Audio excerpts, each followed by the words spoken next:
is a video about the one bill your business pays every single month that is quietly draining you, and the reason you cannot stop it.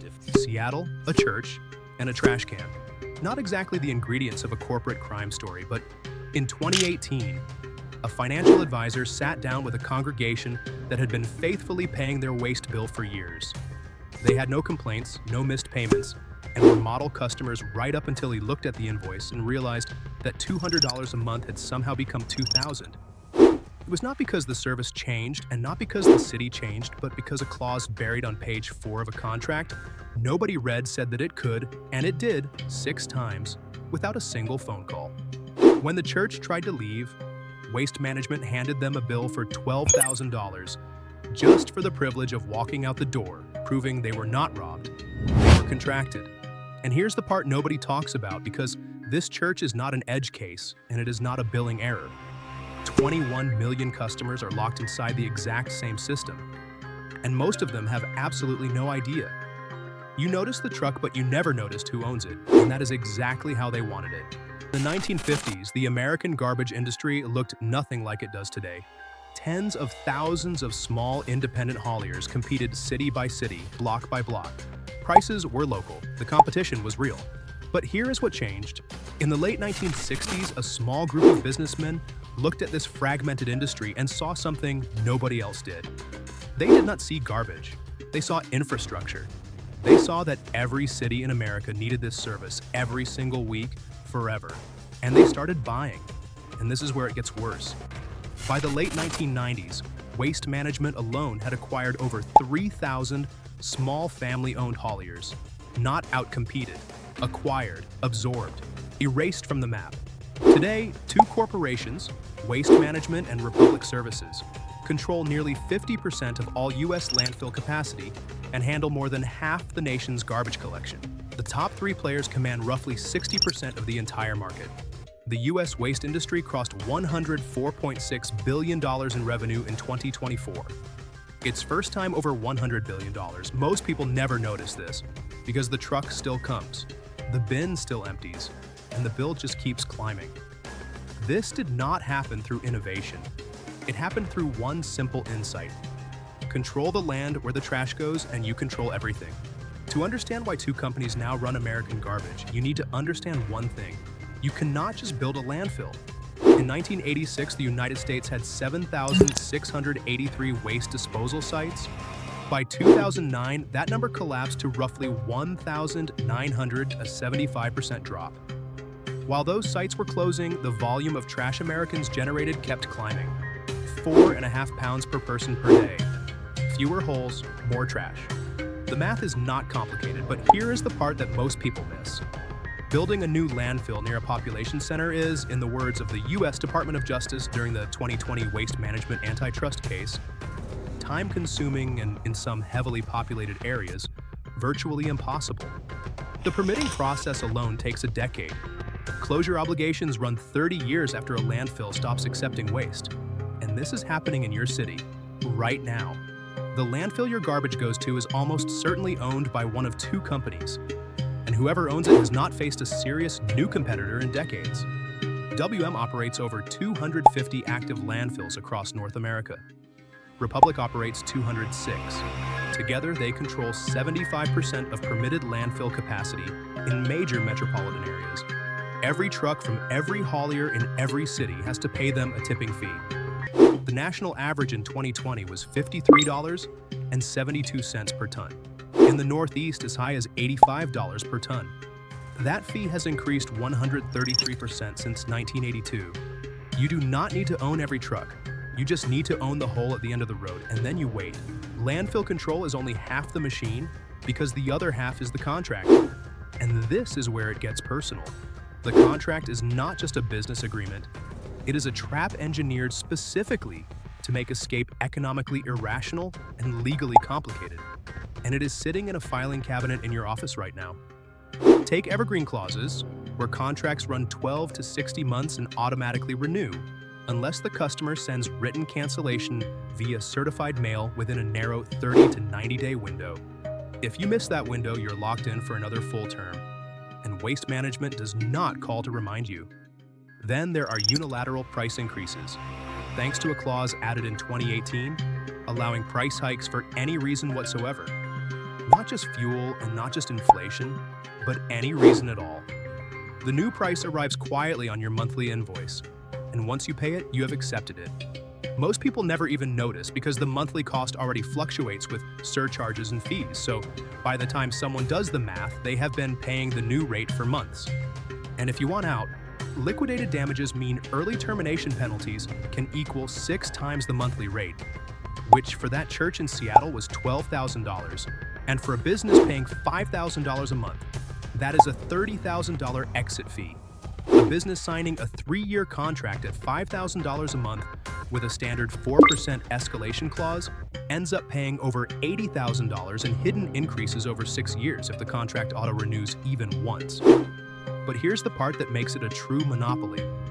It is not just the contract terms, it is the fact that there is often no one else to call. When Green Solutions Recycling tried to compete with WM in Reno, Nevada, they went to court and lost because the judge ruled that WM's franchise monopoly was protected by state law.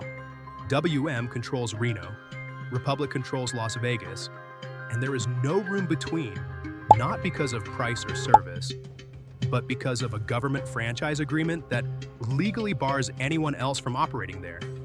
This is not a free market. This is a legally protected perimeter, and it exists in cities across America. Now look at what this system produces financially, because this is where the numbers stop being abstract.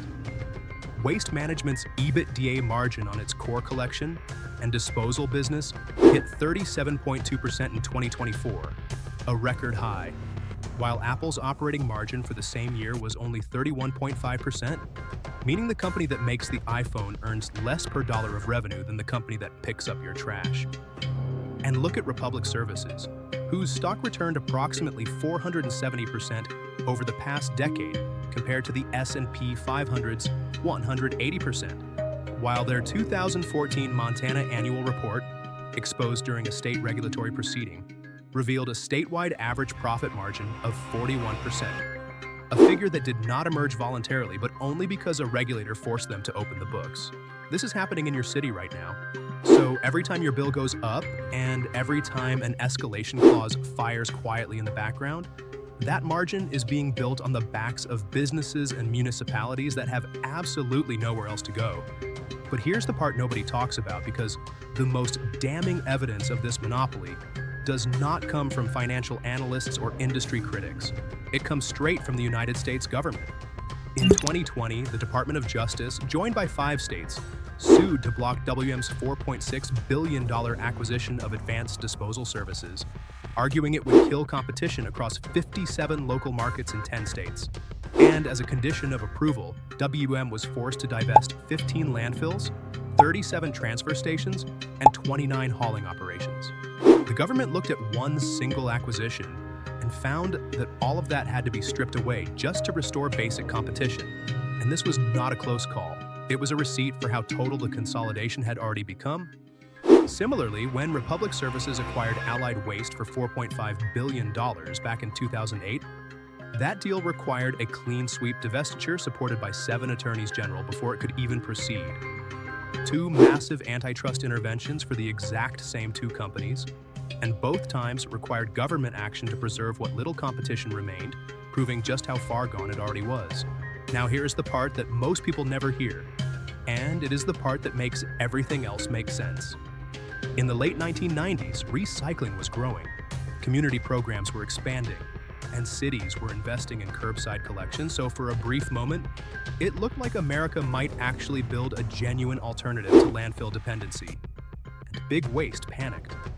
In 1999, Morgan Stanley published a report warning Wall Street that recycling was primarily seen as a competitive threat because it steals volumes away from landfills, their most profitable assets, proving the waste industry did not view recycling as a public good, but rather as an existential threat to landfill revenue. Because every ton recycled was a ton that never reached the landfill, and every ton that never reached the landfill was a tipping fee they never collected. WM and Republic began acquiring recycling companies across the country, not to champion recycling, but to control the threat, to slow it, and to bring it inside the tent where it could be managed entirely on their terms. They lowballed municipal recycling contracts to gain market share. Then once locked in, they raised rates, added surcharges, cut glass and plastic bag recycling, and forced cities to ship materials long distances for shoddy processing. But here is where it gets worse. It actually worked. Today, WM and Republic handle 2/3 of all U.S. single-stream recycling volume going to large facilities, meaning the companies that built their fortunes filling landfills now completely control the infrastructure that was supposed to empty them. Municipal governments have watched their share of the waste market drop from 30% to 20% of revenues since the 1990s, as public infrastructure was seamlessly transferred to private hands with contracts designed to never let cities take it back. So look at the recycling bin on your curb and the landfill at the edge of your city. Different colors, different trucks, but the exact same two companies and the exact same bottom line. Industry consultants estimate most businesses overpay by 40% or more compared to what they would pay in a genuinely competitive market. Every single month, year after year, on a service they simply cannot opt out of. Small businesses, churches, and nonprofits all get the exact same non-negotiable contracts as Fortune 500 companies, leaving them with no leverage, no alternatives, and absolutely no exit. And when cities have tried to fight back, they face lawsuits, franchise agreements, and state laws written specifically to protect the very incumbents they are trying to escape. WM and Republic did not just capture a market, they captured something you cannot live without. And then they wrote the contracts to make sure you could never leave. So the truck comes every Tuesday, you drag the bin to the curb, and you go back inside, never once thinking about who owns the truck, who owns the landfill it drives to, or who wrote the contract your city signed that makes it literally illegal for anyone else to show up instead. You never think about it because the system only gets your attention when it stops. And that is the single most valuable thing Waste Management and Republic Services have ever figured out. Just keep it moving, keep it quiet, and nobody asks where the money goes.